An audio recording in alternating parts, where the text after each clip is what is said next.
amigos, comenzamos el Somos de las Pantallas de la Red. Saludamos con todo el cariño mundo a Stephanie Clepau. Mira.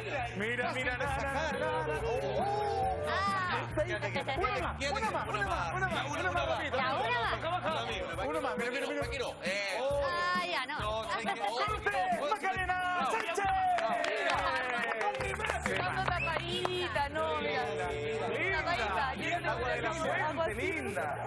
Monumento Nacional. Juan Andrés Salvador, el cuero se viene, maestro. Oye, hoy vamos a comenzar el programa hablando de un tema tremendamente preocupante. ¿Qué pasó? La verdad es que todo el mundo en redes sociales y en los medios de comunicación están hablando hoy de algo que nosotros en enero tocamos. La burundanga ha vuelto a hacerse presente en nuestro país. Hay una mujer que acusa haber sido drogada con este elemento y hay nuevos antecedentes que queremos compartir con ustedes esta noche aquí en Así Somos. ¿Qué fue lo que sucedió en el centro de Santiago en el que una mujer chilena fue atacada con burundanga por un colombiano? Atención. Wow. Estoy pasando por fuera del metro Católica para cruzar la Alameda y me para y me dice que me venía siguiendo hace harto rato porque me encontraba muy bonita y me empieza a meter conversas, me dice que era colombiano, me estira la mano y yo se la doy. Y le dije, oye, sorry, me tengo que ir, ando súper apurada. La cosa es que empiezo a caminar por las tarrias y me da como un retorcijón para ir al baño, ¿cachai?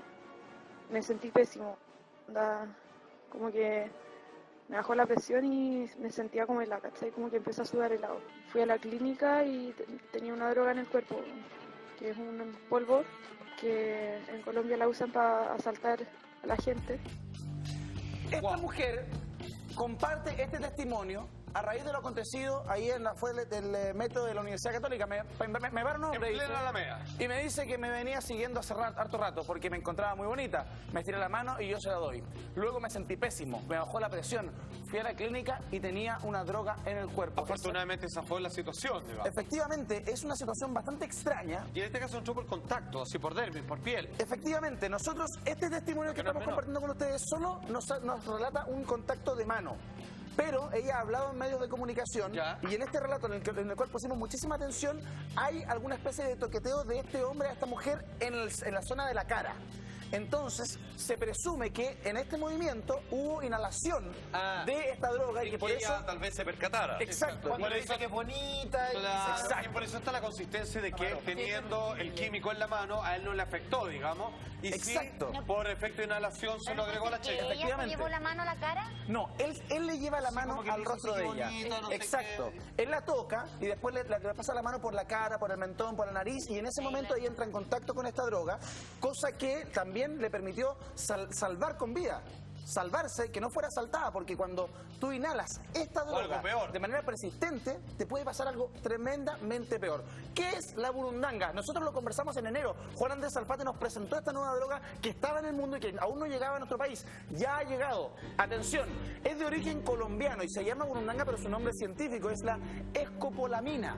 Es una droga que ocasiona de forma inmediata delirios e inhibe la voluntad de las personas e incluso podría llegar a causar la muerte. Fíjate que en Colombia, en Chile hay muy poco registro de esto, hay muy poco dato de esto. La policía está un poco confusa. Ahí Pero hoy hablamos con un experto que dice que parte de este elemento se encuentra dentro de la flora de Chile. Exactamente. O sea, no es que hay que mandar a importar una flor. Es natural, es una flor, la flor que estamos viendo en la parte superior. Se sintetiza. Es un beleño blanco. Y abajo... ¿Dice droga en vez de veneno?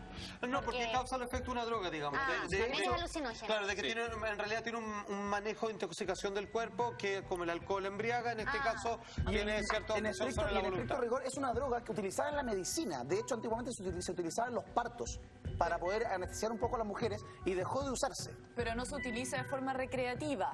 No, claro. No es una droga así para pegarse una volada, algo así. Es para la una droga creación del victimario, sí. Exactamente. En Colombia el 70% de las personas que han sido atacados con burundanga resultan finalmente asaltados o robados. Y el 3% de las personas que son afectados por esta droga terminan en violación. Es una droga tremendamente particular que tiene bastantes detalles que queremos ir compartiendo con ustedes a medida que pasen los minutos. Estamos conversando sobre la burundanga esta noche en Así Somos Ya, que es un tema bastante propio, es un tema que nosotros pusimos en la mesa y que hoy todo el mundo está hablando de ella. De la forma de distribución es algo que de repente solapadamente y con otro nombre la venden, se consigue, la gente la cultiva y la procesa en su propia casa. Yo creo que hay un poco de eso, porque la burundanga, la flor, el beleño blanco se da en nuestro país. Perfecto. Se extrae, hay un proceso químico en ese instante en el que se diseca y luego se transforma. Ahora, ¿cómo se aplica a las personas que son atacadas? Ahí también hay un hecho importante. Ojo que el año 2013 la burundanga ya se había detectado en nuestro país. Sí, con nombre y apellido. Hay un caso muy importante, muy claro de esta situación.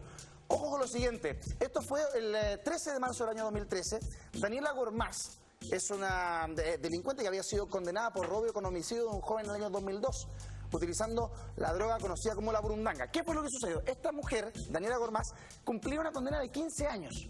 Se dio a la fuga, se escapó de la cárcel.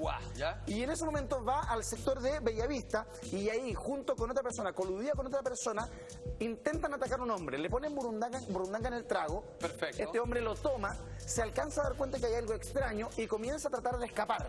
En ese momento, estas dos personas, Daniela Gormaz y su secuaz y su cómplice, salen tras esta persona y en el río Mapocho lo empujan y esta persona muere ahogada en el río. Sí. Ese fue probablemente el primero o el más destacado de los casos de burundanga en nuestro país, que no es muy común, pero que ya está de vuelta. Sí, o sea, sí, pero murió ahogada en el río, no hubo forma de salvarlo. Pero ella, la que se escapó de la cárcel, ¿la volvieron a meter en la cárcel? No lo sé, no lo sé. Yo creo que es un tema súper delicado, porque en este caso es la burundanga, pero la gente tiene que tener mucho cuidado en la casa con qué recibe. A mí me pasó en Las Vegas que una chica en el baño me dijo, ¿quieres un chicle? Y yo recibí el chicle y sí tuvo un efecto, menos mal yo estaba con un grupo de gente y no pasó nada. Pero sí hay que tener mucho cuidado con todo lo que a uno le ofrecen, sobre todo gente que uno no conoce. Sí, es verdad. Y más que te toquen, Para responder bien la pregunta de la Steffi, en esa imagen sale Daniela Gormaz detenida por la PDI. Yo no tengo claro si es una imagen antigua de ella o del hecho mismo que hemos relatado, que culmina en el río Mapocho con la muerte de este joven. Ahora, ¿qué es lo que sucede en nuestro organismo? ¿Qué es lo que pasa? ¿Cuáles son los efectos de la burundanga? Atención.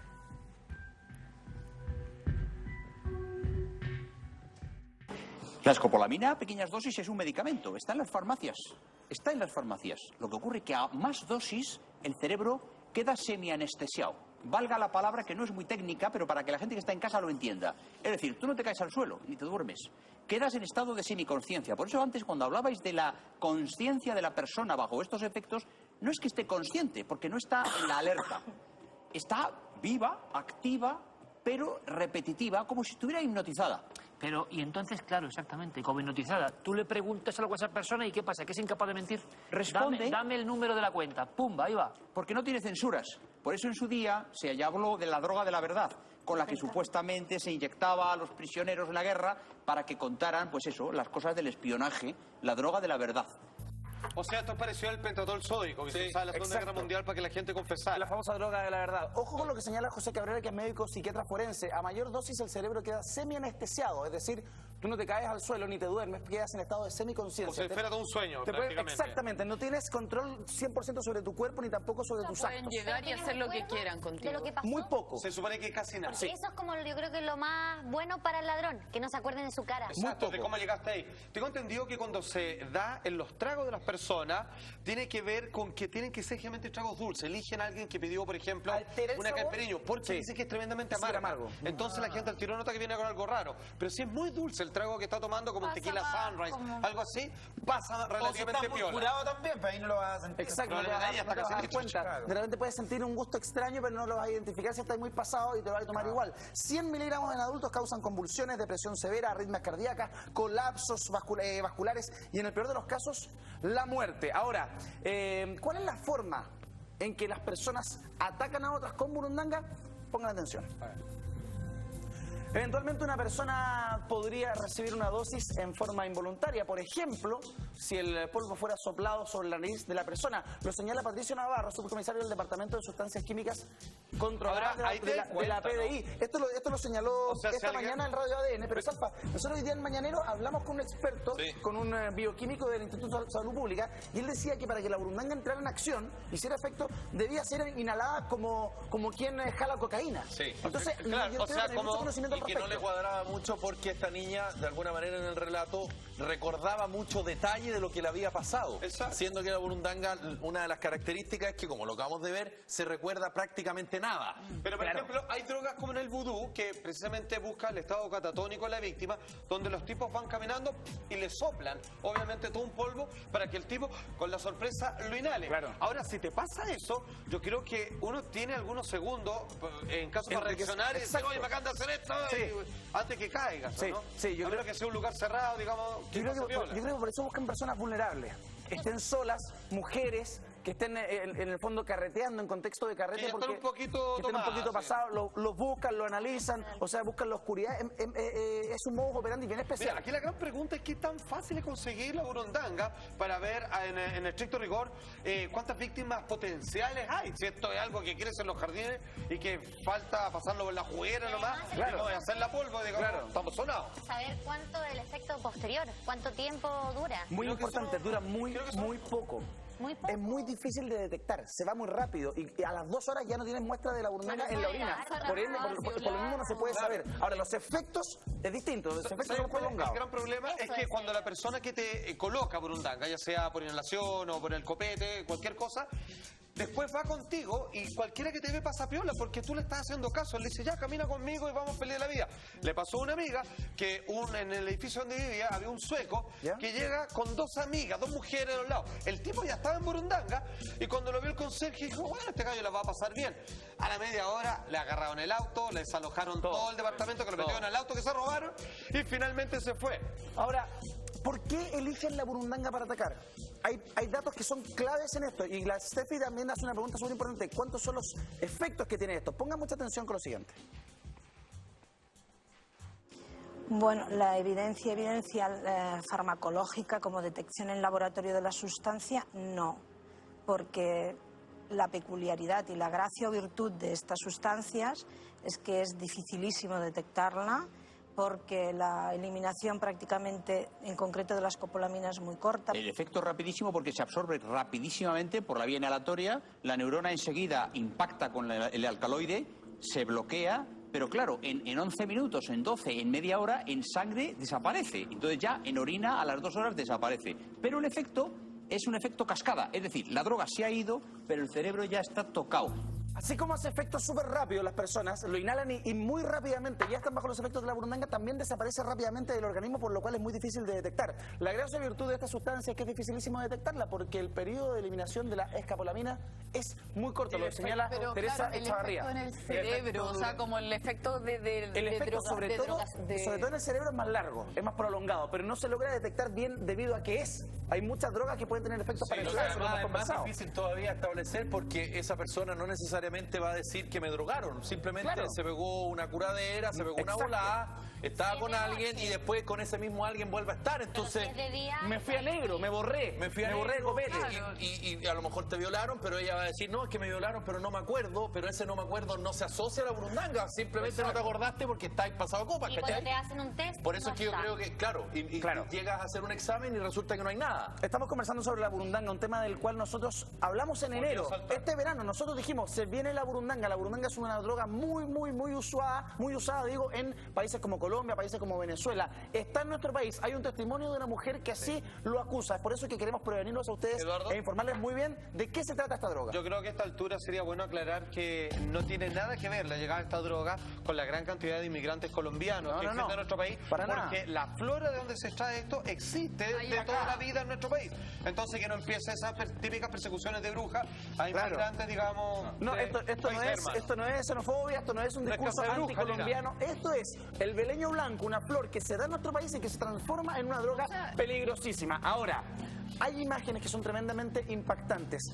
Quiero pedirle a la gente que en la casa esté preparada, porque lo que vamos a revisar es la imagen de jóvenes en España que fueron atacados con burundanga. Los servicios de salud alcanzaron a llegar justo a tiempo para salvarle la vida. Atención. Qué grave. Esto sucede en España, en las afueras de una discoteca. Se supo que estos 3 jóvenes que participan de este incidente habían tomado del mismo vaso. A 2 de ellos parece que los sorbos que tomaron fueron bastante más abundantes y por lo mismo les dio fuertísimo. Con mucha dificultad y tras mucho trabajo, los servicios de salud lograron estabilizar la salud de estos jóvenes. Muchachos, no le acepten un trago a nadie, tengan cuidado con lo que consumen, tengan cuidado con dónde están. La burundanga, al parecer, ya está en nuestro país y hay mucho desconocimiento al respecto. Este es un tema que nosotros tocamos en enero, se lo mostramos en enero y hoy, a mitad de año, cuando estamos en pleno agosto, ya comienzan a haber testimonios cada vez más cercanos a lo que parece ser ataque de burundanga. Tengan mucho cuidado, amigos míos, este tema es la apertura de la sesión monetaria. Hoy junto a la Maca Sánchez vamos a hablar acerca de políticos que se repiten el plato en el gobierno de Michelle Bachelet y que ganan millonarios sueldos en empresas públicas, por supuesto. ¿Estamos hablando de 8 millones o más? Vamos a hablar de cifras que son realmente escandalosas. Escandalosas. Escandalosas. Por favor. Francisco Vidal, que no tiene nada que ver conmigo, solo alcanza el apellido, Francisco Vidal. Él fue ministro secretario general de gobierno de Michelle Bachelet entre el año 2007 y el año 2009. Buen vocero. En un periodo bien complejo. Recordemos que él reemplazó a la entonces vocera Carolina Toá. En un momento en que habían ataques permanentes por parte de la entonces oposición a Michelle Bachelet, que es la misma de ahora, y Francisco Vidal se toma el Ministerio de Secretaría General de Gobierno y de alguna manera dicen, compadre, péguenme a mí, a la presidenta no la toca nadie. Era como el pitbull de esa época. Correcto, era más que un vocero, era como el Salvador. ¿Ok? Era un Gary. Bueno, Francisco Vidal resulta que entre el año 2006 y el año 2007 fue director del Banco Estado. Importante banco. Siguiente, Macarena, por favor. El año 2007, además, duró menos que un peo en un canasto, pero fue presidente del directorio de Televisión Nacional de Chile. Sí, señor. ¿En qué año? En el año 2007. Un buen año para TVN. Pero resulta que el 8 de abril de este año en curso, como dicen los ciúticos, del 2014, fue nombrado por su excelencia, la presidenta de la República, como director del Banco Estado. O sea, salen para volver. Pero eso es por su experiencia, Además, ¿o no? él es panelista de un programa en Televisión Nacional de Chile. Claro que sí. Y adivinen a quién defiende. Pero por supuesto. Pero no hay duda. A la presidenta Michelle Bachelet. Pregunta, corresponde éticamente que una persona que es director, porque estamos hablando de hoy, lo que pasó eran antecedentes, hoy director del Banco Estado, ¿Cuál Estado? ¿puede ser panelista de un programa político del canal de todos los chilenos? Parece que no. Sí, me van a decir ustedes, tienen puede, todo el derecho, debe. puede ser. Pero la pregunta es, ¿qué nivel de independencia puede tener más allá de su militancia política, que es del Partido por la Democracia, siendo director de una empresa del Estado? Si él, por esas cosas del destino, porque legítimamente puede estar en contra de algún tema político del gobierno de la nueva mayoría, ¿qué va a pasar con su pega? Por lo tanto, lo más probable es que él no haga nunca ese comentario porque va a proteger su trabajo. Obviamente, señor. ¿No? Felipe, ¿De cuánto estamos ¿cuál hablando? es el sueldo anual de él? ¿Lo tienes ahí? decimos? ¿Lo decimos, por favor? Perdón, estáis loco. Mentira. Al año. Hice un cálculo. ¿Cómo? ¿En serio? ¿Eso gana? Mensualmente, aprox 6 palitroques, ¿no? 4.125.000 piticlines. Piticlines. 4.125.000 piticlines al mes.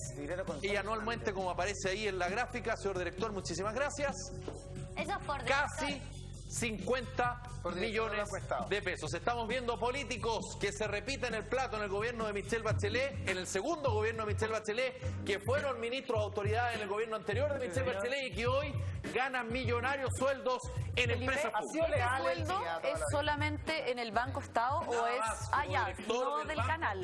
Solo director del Banco ese Estado. cargo es importante. Es un cargo importante. Un sueldo Pero aparte tiene mucho el menor, sueldo no de sería Televisión adecuado Nacional tampoco. también. Ahora, además, claro, pero y hace clases, pero la gracia de este profesor de historia de la Universidad de Chile, me refiero a Francisco Vidal, es que él, como director del Banco Estado, es director de una empresa pública. Sí.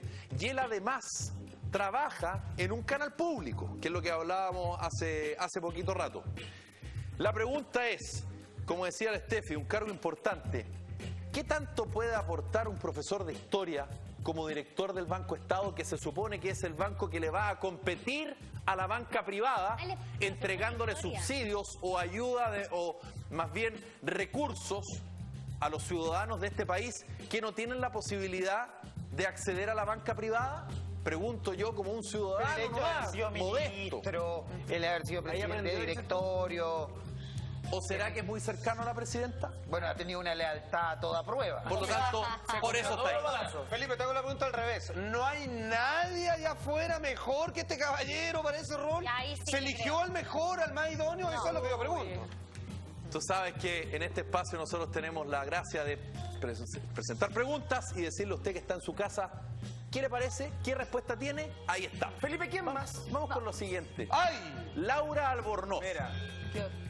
Me quedo ahí.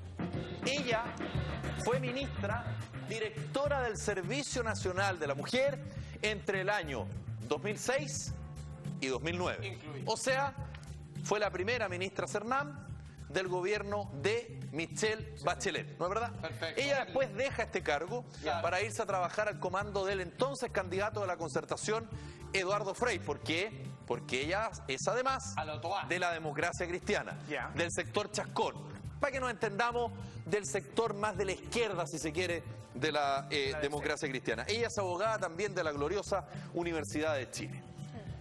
Ella, ahí está como buena Macarena, ella fue designada en este gobierno de Michelle Bachelet como directora de Codelco. Ahí hay un salto rico. Fíjate que Laura Albornoz sonó como posible ministeriable de Michelle Bachelet. No pasó nada.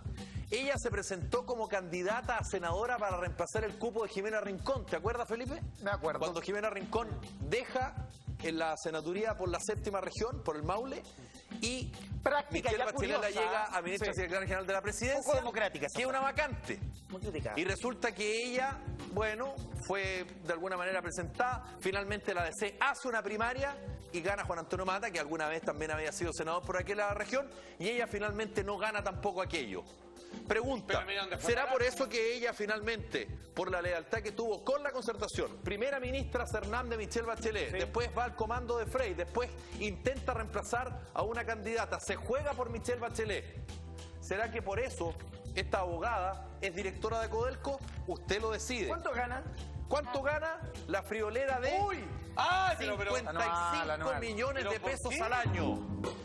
Que eso más o menos... ¿Cómo que le alcanza? Más o menos... 4 millones 9, 8. 4 millones... Qué bien, Steffi. Por algo usted ingeniera.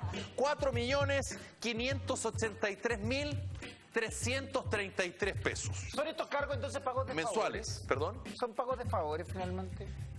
Son políticos que se repiten el plato en el gobierno de Michelle Bachelet, Felipe, que hoy con la maca estamos desnudando, que ganan millonarios sueldos en empresas públicas. Dice Felipe es loco, porque ella no ganó ninguna de las cosas a las que fue preelecta. O sea, digamos, no ganó elecciones. Democráticamente, no fue elegida democráticamente. Exacto, pero el premio de consuelo, digamos, cuantioso. Me quedo con ese en todo Por lo que de alguna manera, sin pelar y sin querer denostar a nadie, porque con la maca no somos nadie para hacerlo, simplemente lo ponemos en un signo gigante de interrogación. La lealtad política, cuando tú te juegas por una causa, ¿es finalmente solo por esa causa? O sea, puede ser recompensado. Tú dices que detrás de ella hay gente que sí trabaja, que de verdad hace su trabajo bien, gana menos y ella es como un títere puesto ahí. Fuiste como Paulsen, hiciste la pregunta y te contestaste. Muy bien, Steffi, tal cual. Vamos con el siguiente. Este hombre, cuidado, se juntan a almorzar. Cuidado, a ver, este hombre fue muy controvertido.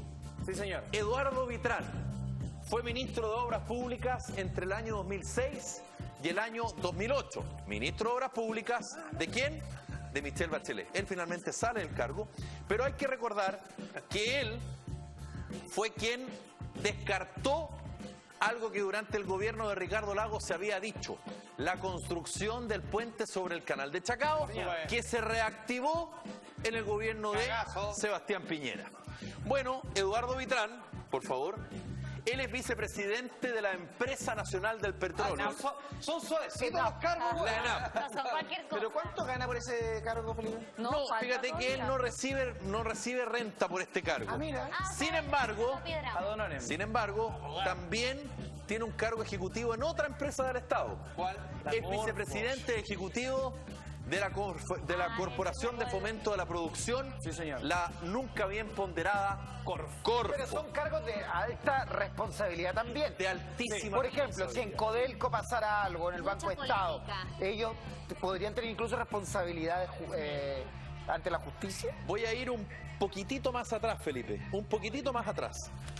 Si podemos volver acá a Francisco Vidal, que como dicen los ciúticos, se me quedó algo en el tintero. Quédese ahí. ¿Te le quedó algo en el tintero? Resulta que en esta época, cuando Francisco Vidal era director del Banco Estado, se aprobaron las polémicas alzas unilaterales de las comisiones de cuentas de ahorro. Sí. Francisco Vidal, en hora 20, yo estuve de testigo, porque yo estaba ese día en el noticiario, en la época de las 7:30 me paro y me voy, en fin, él reconoció y pidió disculpas, porque él dijo, debía haber tenido mayor prolijidad como director de una empresa pública. Sí, señor. ¿Por qué? Porque los ciudadanos tendemos a decirle a los directores de empresas privadas, oye, ¿qué pasó con la Polar? Claro. Estos gallos van, se toman un café y se ganan mucha plata por un directorio y les pasan papel y no los revisan. ¿Para qué están los directores de la empresa? Y además, Felipe, si no me equivoco, tú me corriges, por favor, tú eres experto en este tema.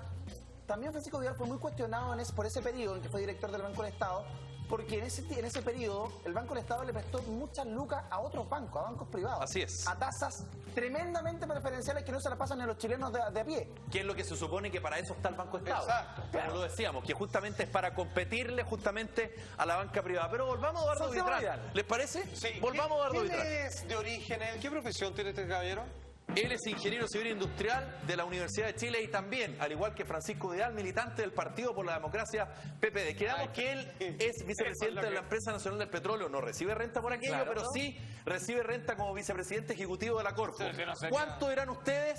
La friolera es 82 millones 120 mil 296 pesos. ¿Y eso es da decir, cuánto? mensualmente Eduardo Vitrán recibe 6 millones ¡Ay, este me ganó! 841 mil pesos aproximadamente al mes. Les quiero decir que como vicepresidente, directora y director de una empresa pública, no les prohíbe trabajar en otro tipo de empresas. Ustedes dirán, ¿y el conflicto de interés? La respuesta la tiene usted. Hemos visto justo a la maca cómo políticos que han repetido el plato en el gobierno de Michelle Bachelet y ganan millonarios sueldos en las empresas públicas. Grande Felipe, y al amigo mío, los Hopi, nuestros amigos los Hopi nos dan luces de lo que puede suceder en el futuro del planeta, maestro. De las tribus originales de Norteamérica, no hay ninguna que me valga mayor respeto que la de los Hopi. Ellos tienen de tradición 10.000 años de antigüedad. Sin embargo, hoy en día en el estado de Arizona, en Norteamérica, solo existen 10.000 de ellos. Atención, que a diferencia de otras tribus, como por ejemplo podrían ser las mayas, los incas, ellos tenían un grupo de ancestros que, comunicándose, como ellos lo informaban, a través de los dioses, los generadores del todo el conocimiento que ellos detentaban, les dieron una serie de predicciones respecto a que ellos en el futuro tengan mucho ojo con estos sucesos en la humanidad, porque van a ir cambiando el destino del hombre. Cuando tú lo escuchas, es de un nivel formidable de asertividad. Se dice que las profecías Hopi son las más claras. De hecho, son los inventores del idioma más perfecto de este planeta, que es el idioma Hopi, como Koyaanisqatsi, que es el estado en que vivimos ahora, que significa vida en estado de desequilibrio absoluto. Grande los Eso es lo que estamos acá. Atención, amigos míos. Puede creerlo, aunque usted no lo crea. Fíjense que los indios Hopi hablaron del arrojo de las bombas nucleares en Hiroshima y Nagasaki. Atención, de hecho, conforme y todo, se refirieron a eso de esta manera. Decían, una potencia verterá una calabaza de cenizas desde el cielo que hará hervir los ríos y matará a los peces. Atención, que podemos entender que no es la única vez que lo hacen.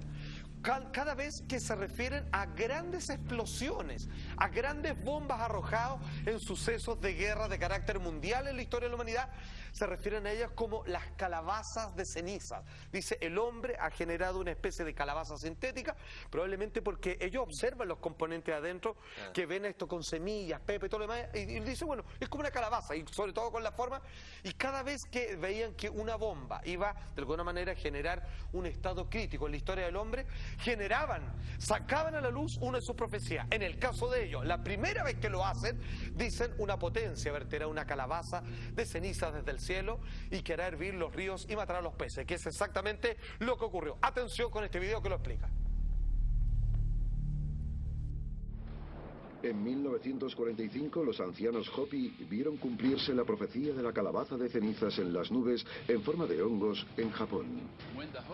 Cuando los Hopi vieron que se lanzaban las bombas atómicas sobre Hiroshima y Nagasaki, pensaron, nuestras profecías se están cumpliendo y que deberíamos contar al mundo nuestras profecías.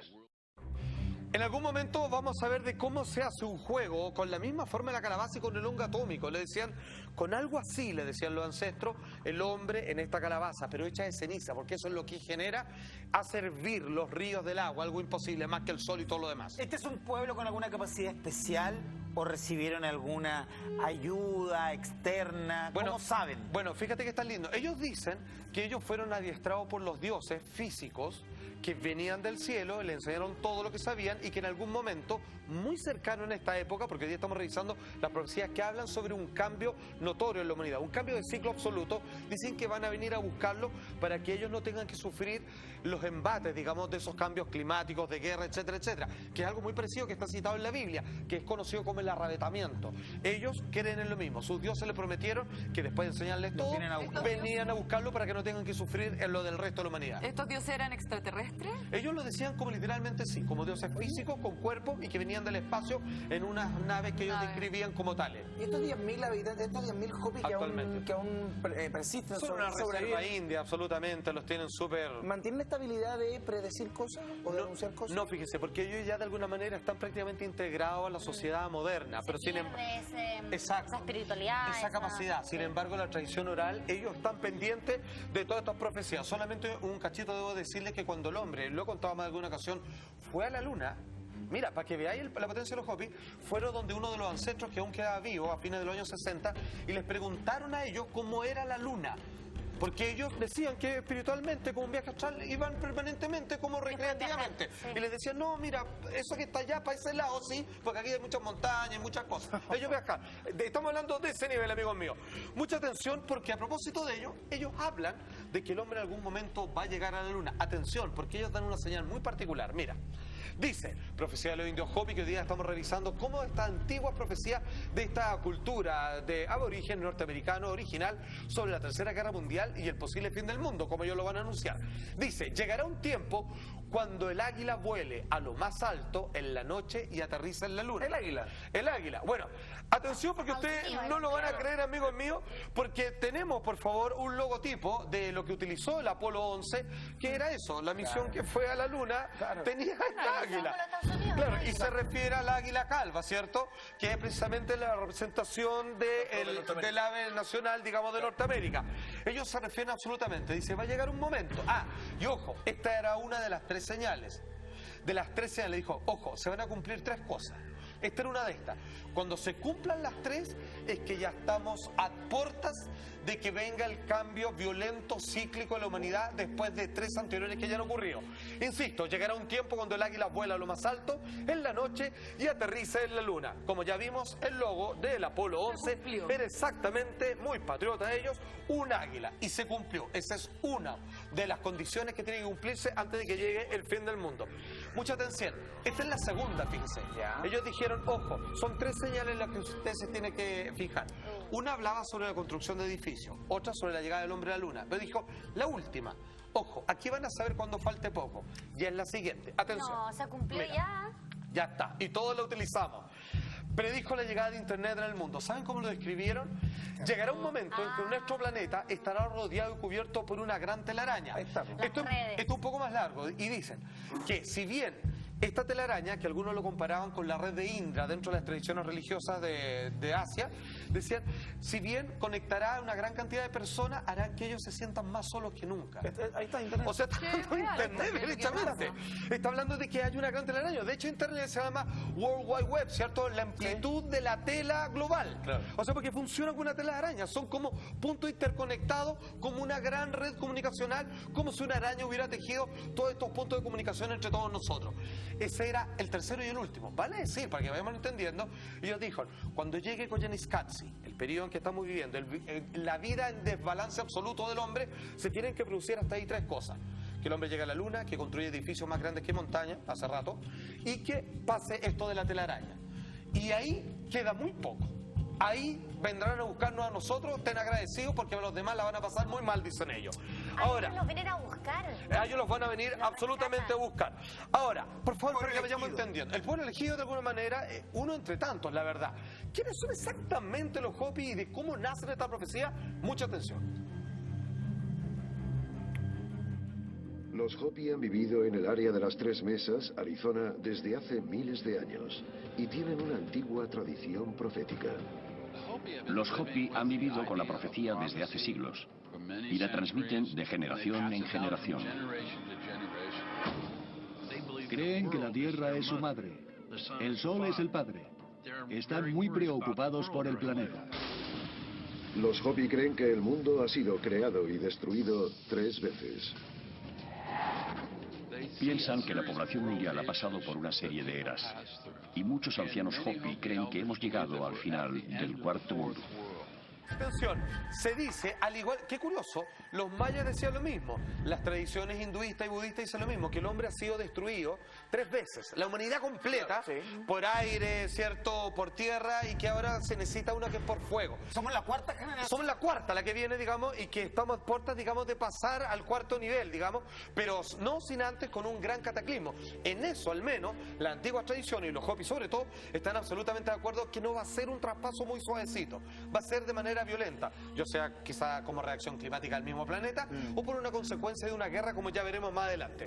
Citando al ex director del Centro de Cultura Hopi, Thomas Mill, dice: la antigua tradición profética al pueblo Hopi, que se transmite de generación en generación vía oral, creen que el mundo ha sido destruido 3 veces y vuelve esto a englobarse con otras culturas similares, separados continentalmente, que actualmente estamos cerca de la 4ª destrucción masiva. Atención, ¿cómo será esa destrucción? Hablaron de una tercera guerra mundial, por ejemplo, en los Hopi.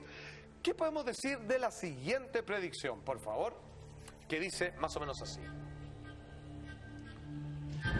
Calabazas de ceniza. A ver, ya entendemos que cuando se refieren a calabazas se refieren bombas de destrucción masiva. Se refiere, y parece que tiene que ver por la forma, como ya veremos, que tienen, digamos, estos dispositivos atómicos. Insisto, profecía de los indios Hopi con lo que podría ser una tercera guerra mundial. Calabazas de cenizas caerán al suelo, varias esta vez, haciendo hervir a los ríos y quemando la tierra donde no crecerá hierba durante muchos años, causando una enfermedad que ninguna medicina podrá curar. Qué preciso. Es súper preciso al respecto. Atención, cuando este documental que habla respecto a esta profecía de estas tribus originarias norteamericanas hace un paralelo entre la forma de las calabazas con que ellas les mostraban. Mira, es algo como esto, solo que de ceniza, es una calabaza así, más o menos ellos así lo entienden. Atención. Y una de ellas es que habrá una tercera guerra mundial y que traerá consigo un panorama horrible, ríos de sangre y bombas cayendo como granizo. Actualmente quedan alrededor de 20.000 cabezas nucleares, de modo que estamos en la misma situación de antes. Podemos arrasar el planeta, podemos eliminar la raza humana. Y de hecho, un submarino nuclear tiene suficiente armamento para acabar con toda la humanidad indirectamente. Una guerra nuclear limitada al subcontinente sería catastrófica para el mundo entero. Lo más preocupante es lo que se conoce como invierno nuclear. Aunque murieran 20 millones de personas en India y Pakistán, se estima que podrían morir 1.000 millones en el resto del mundo por el enfriamiento global, la luz ultravioleta y la escasez de lluvia que afectarían a la agricultura. Y por lo tanto, no habría alimentos para la población humana. Resumiendo, los Hopis creen que en algún momento caerán varias bombas atómicas, eso es como ellos les llaman las calabazas de ceniza, provocando la muerte de aproximadamente 2.000 millones de personas en todo el mundo. Una vez más, santuarios y movimientos de Terra Hopi, esta vez Gary David, el que se acusó de esta profecía en particular. O sea, eso le suma, perdón Felipe, el daño en la tierra. Absolutamente, o sea, claro. La imposibilidad de poder generar alimentos, estamos fritos del resto de los no sé, 6.000 que sobreviven. Ahora es bien loco, porque ellos son muy claros en la cronología de sus profecías. Hablaban de la Segunda Guerra Mundial, hablaban de otros sucesos, y comienzan a decir, primero la teoría de los edificios, los rascacielos, después del hombre a la luna, después de la telaraña, y después comienzan estas. Que como que estamos a puertas de esto. Últimamente hemos visto varias profecías que apuntan a lo mismo, finalmente. Exacto. Y si uno lee un poco los diarios, hoy, digamos, agosto del 2014... Estamos a puertas de eso. Exactamente. ¿Cuándo? Ojalá nunca, pero ahora ojo. Estamos ahí, ¿ah? Sí. Fíjense que este tema en particular para los Hopi era tan importante, y a no dudar, digamos, y en el fondo para ellos significaba el cambio de era de la cuarta raza que estaban esperando, como otras tradiciones culturales. Fíjense que ellos insisten en distintas profecías respecto a este mismo tópico, y en una parecen indicar dónde va a comenzar la guerra. Lo dicen, fíjate. Y si somos bien asertivos y lo leemos con rigurosidad, sabéis que calza perfectamente dónde podría ocurrir. ¿Qué es lo que dicen respecto a dónde partiría esta destrucción generada por el hombre que lanza estas calabazas de ceniza? Una gran batalla comenzará en la tierra que por primera vez vio la luz divina de la sabiduría. Atención, que lo que hace referencia a eso, que se trata al parecer del primer lugar donde se dieron las civilizaciones. India, China, Medio Oriente. Exactamente, de ahí nació el hombre. De África comienza a emerger para todos lados, y las grandes condiciones de las ciudades de Baalbek, por ejemplo, donde los grandes dioses, de los sumerios, los Anunnaki, donde quiera, ahí comenzaron, exactamente, de ahí se derivó Egipto y todo lo demás. Pero ahí comenzó la humanidad. Y si quieres irte para el otro lado, si es que tomamos la palabra más pilar como sabiduría, que fue en Oriente, donde comenzaron a aparecer los primeros verdaderos profetas. Así lo entiendo yo. Exactamente. En tu segunda interpretación me parece más por lo de la luz divina. O sea, es la religión la que va a comenzar la destrucción de la tierra. O de alguna manera entender que de donde nacen los primeros despertares espirituales del hombre es donde va a ocurrir, vale decir, donde aparecieron las primeras personas que lograron una autorrealización, y estamos hablando desde Buda, Confucio, todas esas personas. Tú te refieres a Tierra Santa, ¿no? Exactamente, o sea, todos esos lugares. O sea, aquí incluye que hay un sector claramente que indica para el lado asiático. Así, y la zona del conflicto, hacia África, religioso. Que es donde está ocurriendo todo. Claro. Ahora, estamos hablando de indios con 10.000 años de antigüedad, una tribu indígena que claramente hace referencia a otro sitio del planeta que dice, ahí es donde va a comenzar esta destrucción de la humanidad. Ellos viajan con su mente, no físicamente. No son tampoco personas que son globales. Y eso era en la antigüedad, claramente. No compartían cultura con los demás. Eran muy de su casa, por así decirlo.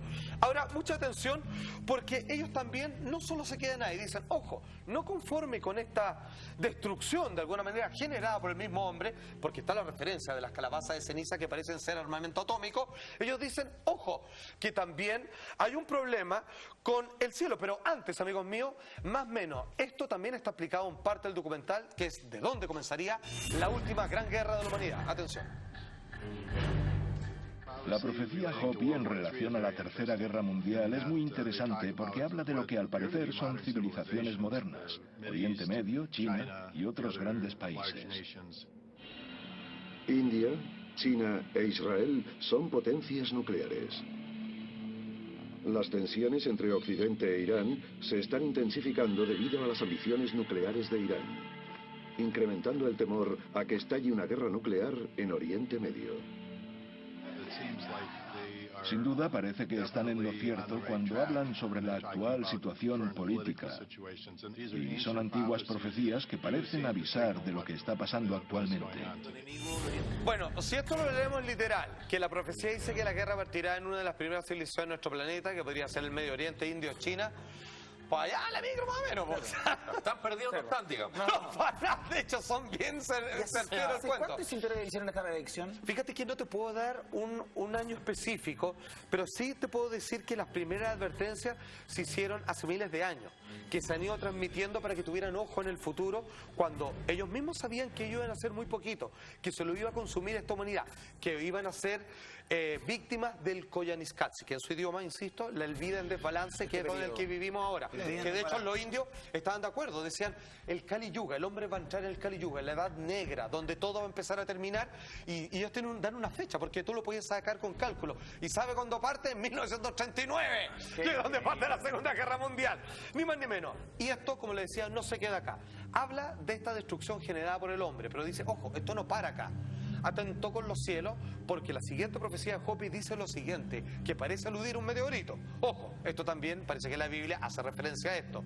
Escucharás hablar de una morada en el cielo, vale decir, cuando esto ocurra, la gente va a saber de la existencia de estas cosas, que son cosas que existen más allá de los cielos. ¿Ok? Está claro. Hoy día la astronomía nos permite saber y conocer un meteorito, que caerá con toda su fuerza sobre la Tierra, viene de afuera. Esta morada, este meteorito, se verá como una gran estrella azul. Luego, las ceremonias y rituales de mi gente culminarán. Que cuando pase esto, se acabó. O sea, ahí es el principio del fin. En el mismo momento se le pone punto final y pasamos a la cuarta época, pero después de la guerra y después de la caída de un meteorito. ¿Cómo sería más o menos eso? Y según los expertos de las tradiciones y profecías de Jopi, ¿a qué hace referencia esto? Atención. Hay quien dice que es el cometa Hale-Bopp. Es un cometa brillante y azul que en marzo de 1997 atravesó el firmamento. El Hale-Bopp es un cometa brillante y relativamente pequeño de color azul, así que encaja con la imagen del Kachina azul. Lo inquietante es que en realidad no sabemos dónde están los cometas. Una gran mayoría de ellos vienen de muy lejos, de regiones cientos de veces más lejanas que Plutón. Son impredecibles, provocando un tsunami de proporciones inimaginables. Estoy hablando de una pared de agua que al llegar a la orilla podría medir 300 metros de altura, y no hay nada que pueda detener eso. De alguna manera, yo creo que cubrieron todos los temas habidos por haber de los que hoy en día la ciencia está más preocupada, de las guerras, de la posibilidad de que de que un meteorito impacte con nuestro suelo terrestre. Finalmente ellos se hicieron cargo hace miles de años. De hecho, no es que hablaron de todo, les dejaron una serie de tradiciones orales y algunos dibujos, ¿cierto?, escritos en las rocas, donde decía, ojo, para las generaciones venideras, hay 5 puntos en los que tienen que tener cuidado. 3 de ellos es cuando marquen cuando ustedes están a punto de suceder el fin de este ciclo para que venga el otro. Y posterior a eso se viene destrucción de parte del hombre. Y ojo, que hay que estar mirando el cielo porque puede pasar algo de manera destructiva con estas moradas del cielo que impactan con nuestro suelo. ¿Cierto o no? El tiempo lo dirá, pero lo que es de ahí para atrás, créeme que le han achuntado a todos. Así, gracias, maestro, por traernos a los Jopis, grandes amigos de la que somos. Ya que estamos en esto, amigos míos, fíjense que existe un capítulo formidable dentro de esta tremenda serie conocida como Alienígenas Ancestrales, que permite asegurar que algunos contactos bíblicos de grandes profetas de ese libro sagrado pareciera que tiene que ver más con un contacto extraterrestre o alienígena que vendría a ciertos personajes de la Tierra a advertir sobre ciertas catástrofes que involucran a un gran número de personas. ¿Cómo se realizaron? ¿Cómo se llevaron a cabo? ¿Por qué decimos que esas manifestaciones divinas son en realidad modernos objetos voladores no identificados con sus respectivos tripulantes? Atención, un adelanto. According to ancient astronaut theorists, there is perhaps another possible explanation as to who or what may have been contacting these prophets of the ancient past. What we're beginning to realize is that this is not religious, but that these are people who've had anomalous experiences with entities, and that this is contact with a non-human intelligence. Moisés y Elías, por citar solo 2, fueron grandes profetas de la Biblia. La manera en que este mismo texto sagrado explica con lujo de detalle cómo fue el encuentro con Dios o alguno de sus ángeles, nos da a pensar de que en realidad lo que ahí ocurrió fue un encuentro cercano del tercer y cuarto tipo. Los detalles a la vuelta de esta breve pausa comercial.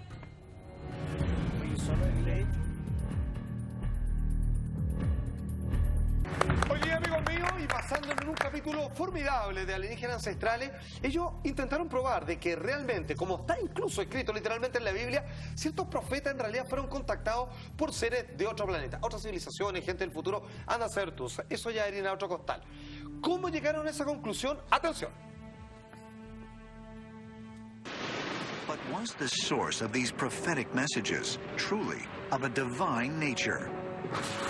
According to ancient astronaut theorists, there is perhaps another possible explanation as to who or what may have been contacting these prophets of the ancient past. What we're beginning to realize is that this is not religious, but that these are people who've had anomalous experiences with entities, and that this is contact with a non-human intelligence. Prophets and prophecies are evidence that these higher beings are instructing us to help create civilization, for us to move forward, and even to give us some warning of the future. This is what's going to happen. You need to get ready. I think prophets could be communicating with extraterrestrial, extra-dimensional beings, angels, guides. If you're channeling information that is far beyond your own wisdom, you're automatically going to assume it's coming from somebody smarter than you. They may be coming, crossing over dimensions, so that they can impart their knowledge. Bueno, está más que claro, pero ¿por qué vamos a ver en específico algunos contactos relatados y que todos pueden ir a los versículos específicos de la Biblia y decir si que esto por lo menos, a ver, quedemos por lo menos de acuerdo en lo siguiente, de que es muy parecido a un relato de alguien que contemporáneamente, en la actualidad, podría estar diciendo un encuentro con un ser de otro planeta o con una tecnología más avanzada. Vámonos al Éxodo. Vámonos a Moisés, el patriarca principal de la raza hebrea. Atención, amigos míos. Dice así, esto es Éxodo, libro 3, el capítulo 3, de versículo 3 al 6. Llegó Moisés hasta el monte Horeb y se le apareció el ángel de Jehová en una llama de fuego en medio de una zarza, un arbusto, ¿cierto? Y la zarza no se consumía. Lo llamó Dios en medio de la zarza y dijo: sácate el calzado porque estás en tierra sagrada. Yo soy el Dios de tu padre, de Abraham, Isaac y Jacob. Atención, que aquí hay varias cosas que llaman la atención. Dios se presenta en varias formas a lo largo del capítulo del Éxodo frente a Moisés. Pero la primera vez donde Él se le presenta y le dice: yo te he elegido a ti para que vuelva a Egipto y todo lo demás, y las plagas, etcétera, etcétera, es una zarza ardiendo. Lo que describe Moisés es que es un arbusto que tiene fuego pero no se quema. Un hombre que la única forma de fuente de luz que conoce es el sol, las estrellas, la luna y el fuego. La única manera que puede describir que algo que brille, pero que raramente no quema su fuente, digamos, sería una zarza que no se consume. Pero puede ser una fuente lumínica moderna. De hecho, él le pide que se saque la sandalia porque dice que es tierra sagrada. La misma petición que le hace Dios para no tocar el arca de la alianza, que hoy en día se descubrió que no le pedía que sacara los zapatos, porque si tú con zapatos la tocabas te da una descarga eléctrica que te mataba. Ay, no te Pero creo. simple estática, porque la descripción de cómo está hecha el arca, si tú lo haces y donde sigue las instrucciones, te crea un nivel de estática que es madera forrada en oro. Entonces en realidad lo que le estaba diciendo es que es un Dios que está ocupando ciencia. Y en realidad cuando le dice que te puedes acercar a mí, pero sácate los zapatos para que hagas tierra, para que no te dé la corriente, en el fondo podemos entender de que parece un encuentro extraterrestre. Atención, que así lo explica este capítulo de Alienígenas Ancestrales. Atención, Moisés y la zarza ardiendo. The idea of the burning bush is very interesting to me because things like burning bushes really don't exist, especially if they all of a sudden give instructions. And so the burning bush idea could have been a technological creation, which Moses described as a burning bush. Might the burning bush, as described by Moses, really have been an extraterrestrial device, a machine, or perhaps even a type of spacecraft? Exactamente, finalmente le pide que se quite el aislante de sus sandalias primitivas y que camina patita pelada porque le puede dar una descarga que lo podría asesinar. Atención que esto no queda ahí, porque posteriormente, en este capítulo del Éxodo, Jehová, Dios, yo soy el que soy, así se le presenta, se manifiesta de distintas maneras. Otra manera en que se le presenta a Moisés es la siguiente, atención. Al tercer día Vinieron truenos y relámpagos con un sonido de trompeta muy fuerte. Todo el monte Sinaí humeaba. Esta es en la entrega de los 10 mandamientos. Porque Jehová había descendido sobre él en fuego y humo. Subía como el humo de un horno y todo el monte se estremecía de gran manera. Parece que, ojo, en realidad en el sitio lo que dice que estaba con todo el pueblo ya rescatado de los egipcios. Y estaba en el monte Sinaí y Dios le iba a avisar cuándo le iba a dar las tablas de la ley y que él solo podía subir mientras los demás se quedaron abajo en buena fiesta. Y después Dios se enojó y dejó la cagada. Exactamente, el becerro de oro. Muy bien, amigo mío. Entonces, de repente dice, ahí viene Dios, porque dice que lo vio descender, que dice que es una columna de humo con mucho ruido, que parecían trompetas, y cuando aterrizó, fue a verlo. Y que este humo lo agarró, se lo llevó lejos y después lo trajo con una barba de varios días. La Biblia no cita exactamente cuánto, pero parece que fue casi una abducción donde el tiempo pasó más para Moisés que para el resto de los hebreos que quedaron ahí celebrando. Exactamente, en estricto rigor es eso. Como lo explica el capítulo de Alienígenas Ancestrales, atención. This huge, bright, glowing cloud lands on Mount Sinai. And it's quite spectacular because it's surrounded by all sorts of preternatural phenomenon of the sounds of trumpets and clouds and fire. According to the biblical texts, Moses ascends the mountain and enters the glowing cloud. There, he communes with the Almighty God, the creator of the universe. And after 40 days, he returns, carrying the 10 Commandments. Moses going up with God, being gone for 40 days. It sounds very much like the contactee experience today, where contactees are given rules and regulations and ideas to follow, you know, in terms of elevating the human race. Thou shalt not kill. Thou shalt not commit adultery. Thou shalt not steal. The 10 Commandments are a start toward handling divine power. And the prophets were picked to be the spokespersons for powers that were trying to rule the world through rules and regulations, commandments that would bring about moral obedience, which is superior to following our animal instincts. Ahora, bien loco, porque si uno se va directamente... y hago una corrección. 40 días, el texto bíblico que estuvo fuera, y por eso llega con una barba más copiosa y todo lo demás. De 40 días. Exacto, de 40 días, ni más ni menos. Fíjate que, en realidad, a Dios había que esperarlo. Si bien lo acompañaban ciertos ángeles y todo demás, Dios con su soplo divino, abrió el mar rojo, etcétera, etcétera, finalmente Dios decía así como, no, espérate que voy llegando, así como algo así, como, yo te voy a dar los 10 mandamientos, pero me voy a tener que aguantar un ratito porque todavía no llego. Es que era como algo así, ¿te das cuenta? Y llega con ruidos de trompeta, que es, ellos hacen el símil de su época, y lleno de humo y todo lo demás, y finalmente en ese humo se transporta Moisés y lo traen 40 días más rato, ¿ok? Y con el decálogo donde están las tablas de la ley del pueblo israelita originario. Atención, que esto de la columna de humo o la nube, fíjense que cuando Dios iba guiando por el desierto al pueblo israelí y los protegía, digamos, de cualquier ataque, etcétera, etcétera, de día, decían, era una nube. O la forma que ellos miraban, decían, bueno, es una nube, para mí yo esto lo relaciono con una nube. Y de noche era una nube de fuego, era una columna de fuego. Como no le iban a poder ver de noche, se convirtió en una columna de fuego. Entonces, ¿qué haces esa pregunta? Era una nave reflectante, plateada, que parecía una nube en el cielo y que en la noche se iluminaba como los típicos ovnis que se ven en los videos y que claramente encendía sus luces para en la noche convertirse en una especie de estrella de Belén, como cuando siguió los Reyes Magos a los pasebres de Jesús. Atención.